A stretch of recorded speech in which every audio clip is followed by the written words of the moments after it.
Marketing কাকে বলে এটা যদি আপনার শিখতে হয় তবে অবশ্যই থটস অফ বেল্লাল ও জুয়েল ভাই এই দুজনের কাছে শিখতে হবে। কেন শিখতে হবে?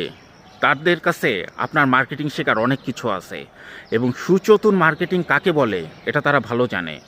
তারা এমন একটা বিষয় নিয়ে সমালোচনার জন্ম দিছে যেটা সাধারণ কন্টেন্ট ক্রিয়েটররা এটাকে নিয়ে প্রতিনিয়ত আলোচনা করতেছে।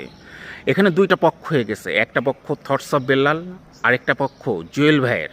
দুই পক্ষ ফেসবুকে চুল ছেঁড়াছিড়ি শুরু করে দিছে। পারলে কি হয়, সামনাসামনি আসলে মারামারিও করে, কিন্তু আসলে কিছুই না।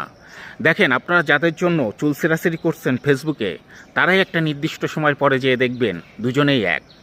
হয়তো কোনো দুজনেই এক দেখবেন কোথায়, হয়তো কোনো রেস্টুরেন্টে বসে দামি খাবার খাচ্ছে, কোনো দামি রেস্টুরেন্টে বসে দামি খাবার খাচ্ছে দুজনেই, বা কোনো সুইমিং পুলে দুজনেই একই সাথে সাঁতার কাটছে।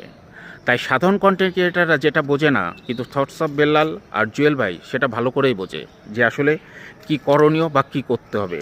আর এই সুচতুর মার্কেটিংটার মাধ্যমেই তারা সবসময় আলোচনায় থাকতে চায়। আর এই আলোচনার কেন্দ্রবিন্দু থাকে তারা দুইজন।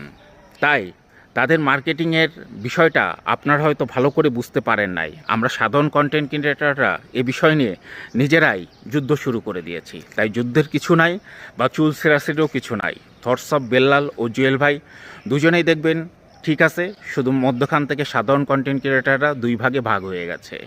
এটা আসলে দুঃখজনক। এটাও একটা পলিসি, মার্কেটিং পলিসি। এটাকে সরাসরি রাজনীতিও বলা যায়।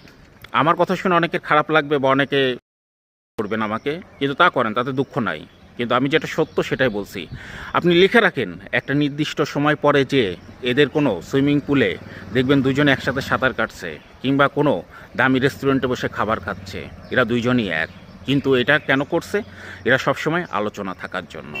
তাই আমরা সাধারণ কন্টেন্ট ক্রিয়েটাররা যারা জানি না, বুঝি না, তারা এটা নিয়ে চুল ছেঁড়াছিড়ি করি। আশা করি আমার বিষয়টা বুঝতে পারছেন। যদি আমার এই ভিডিওটা ভালো লাগে শেয়ার করবেন, আর যদি খারাপ লাগে তাহলে কমেন্ট বক্সে অবশ্যই আপনার মন যা চায় তা লিখে দিন, তাতে আমার কোনো আপত্তি নাই। যেটা সত্য সত্যকে সত্য বলবো, মিথ্যাকে মিথ্যা বলবো। ধন্যবাদ।